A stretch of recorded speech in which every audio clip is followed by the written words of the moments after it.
Hola mis queridos amigos, nuevamente con ustedes el doctor Tiller que ronca en esta negra noche neoliberal latinoamericana, sudamericana y ecuatoriana, que quiere ponerles a ustedes en la parrilla, en la discusión,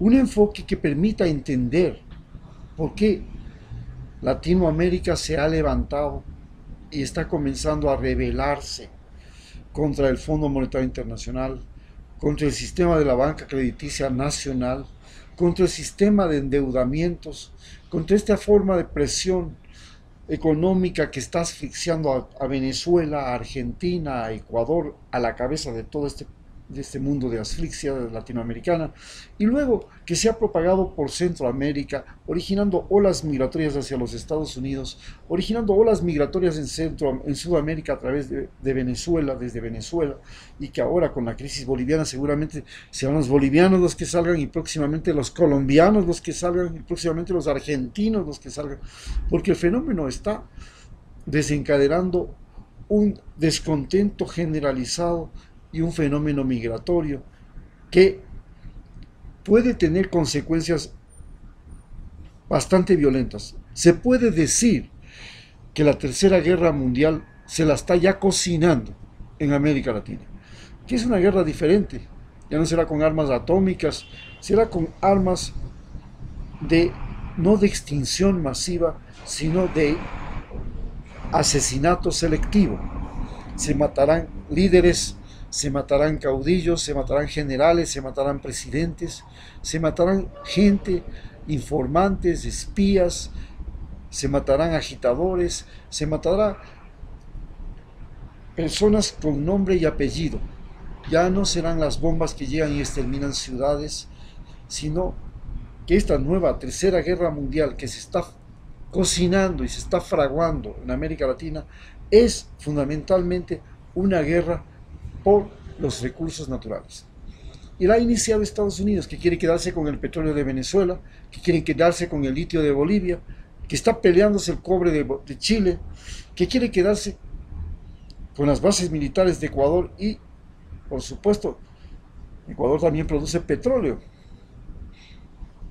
Entonces, estamos viviendo este momento en que la concentración de la riqueza en los países desarrollados, especialmente en Estados Unidos, del poder militar, de la información y el conocimiento, es de tal manera y tan arrolladora que esos países se han convertido en los agujeros negros del planeta Tierra.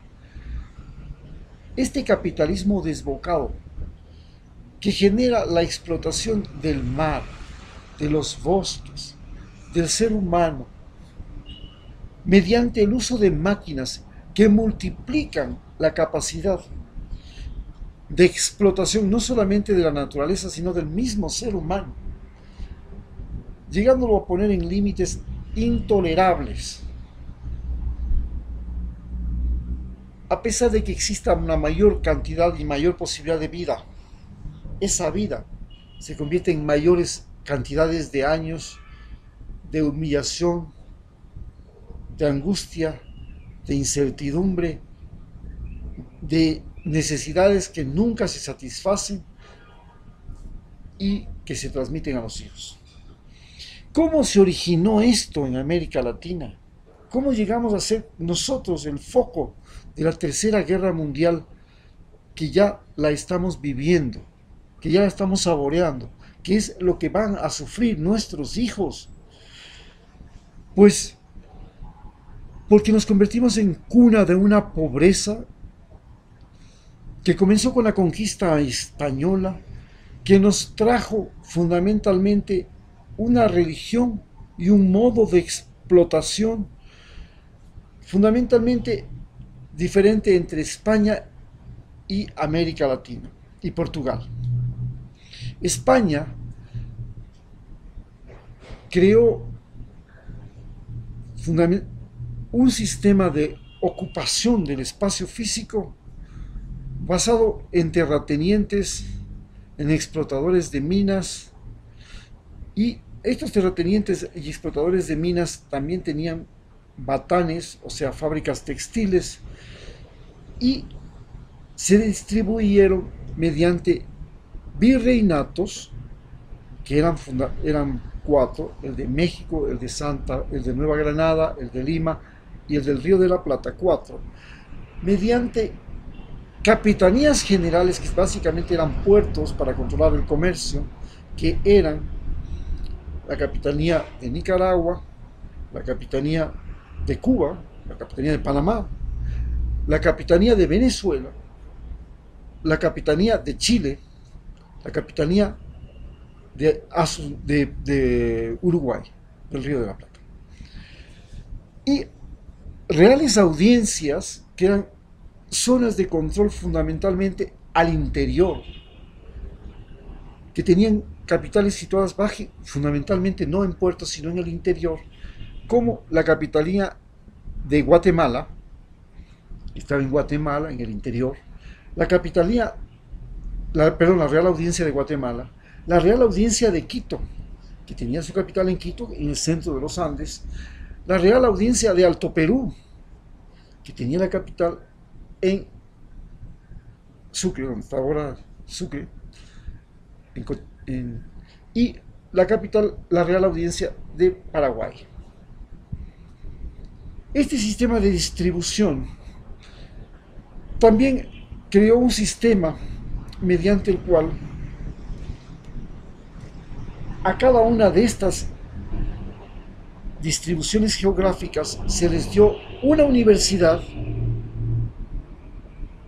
y una forma de gobierno compartida entre criollos y españoles, que eran las autoridades. Llegaron a haber 33 universidades en América Latina. En Ecuador tenemos universidades desde 1569, la Universidad Santo Tomás de Aquino, que ahora es la Universidad Central, y tuvimos universidades aún más antiguas como la de San Marcos de Lima, la de Guadalajara, creo que es, en México, y otras más. Bien, pero ¿qué generaban las universidades? Las universidades generaban, primero, nacionalismos, generaba un uso diferente del idioma, generaban conocimientos específicos de la geografía, conocimientos específicos de las nacionalidades y de la riqueza local. Abogados, y los abogados querían ser gobernantes, querían ser autoridades. Médicos, que querían manejar la salud. Y, por supuesto, habían también los colegios de curas, los seminarios, y en cada uno había un seminario. Pero además, esta distribución geográfica no solamente que complicó, que hizo que fuera la administración y la concepción de la vida en cada uno tuviera sus particularidades diferentes, sino que además finalmente nos terminó dividiendo en los países latinoamericanos que todos tenemos ahora, pues México, Guatemala, Honduras, El Salvador, Nicaragua, Costa Rica, Panamá, Colombia, Ecuador, Venezuela, Perú, Chile, Paraguay, Argentina, Cuba, República Dominicana.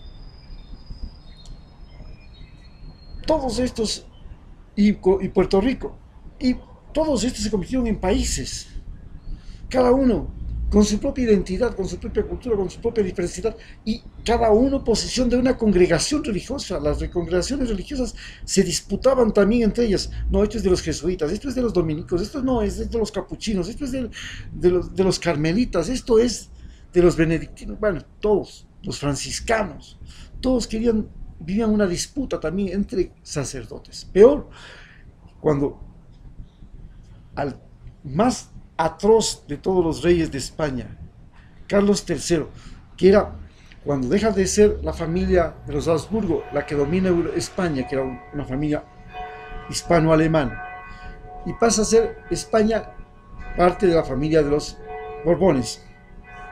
Entonces, este rey se mete en la cabeza que tiene que ser igual al rey Sol, al rey Luis XIV de Francia, y concentrar todos los poderes.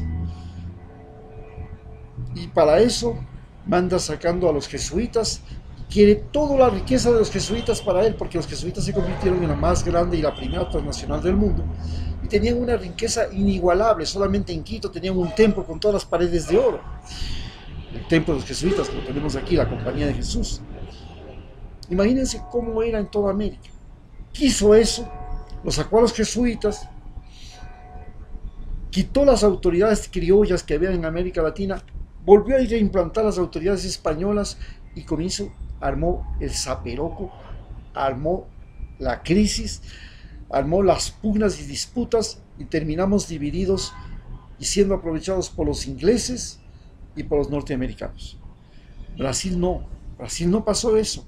En Brasil, mientras que Brasil al final, cuando ya llega la independencia, apenas tenía 1200 graduados de las universidades que terminaban de estudiar. La única carrera que se estudiaba era medicina, y tenían que graduarse en Portugal. En América Latina, desde México a la Argentina, habían ya 150.000 graduados de las universidades. Mientras que en España el rey ni se ocupaba, ni siquiera se le ocurrió la idea de de refugiarse en México o en Lima. Cuando le invadió Napoleón, a los brasileños, a los portugueses, sí se les ocurrió la idea de vámonos a refugiar en Brasil. Y ahí, al estar el rey en Brasil, consolidó una unidad. Pero además había otra razón por la que los mestizos, los criollos, los descendientes de portugueses se mantuvieron unidos. Es que trajeron 4 millones de negros desde África. Era el espacio geográfico de América que más negros importó, junto con el sur de los Estados Unidos.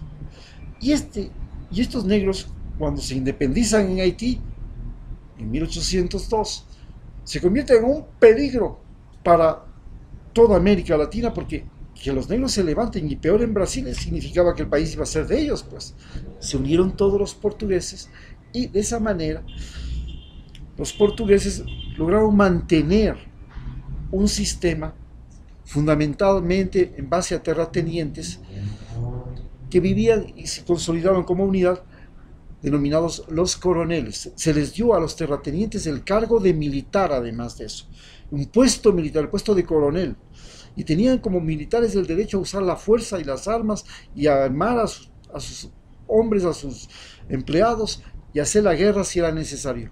Gracias a eso se dio también expansión del Brasil, pues estos coroneles después se convirtieron en bandeirantes, o más bien los bandeirantes se convirtieron en coroneles.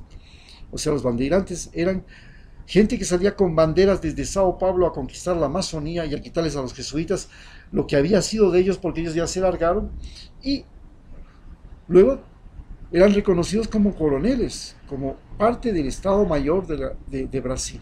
Así se consolidó Brasil, quedó como un gran país, mientras que América Latina quedó como 33 países, pero además el resto de América Latina, especialmente los países de hispanos, quedaron divididos, y esto permitió perder Colorado, perder Texas, perder Nevada, perder Arizona, perder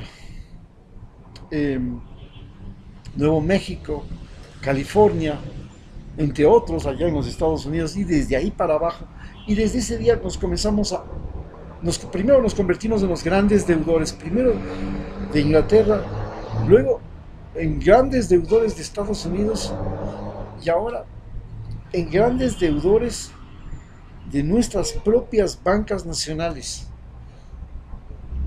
Y desde ese día, los latinoamericanos somos el espacio territorial más extenso del mundo de deudores.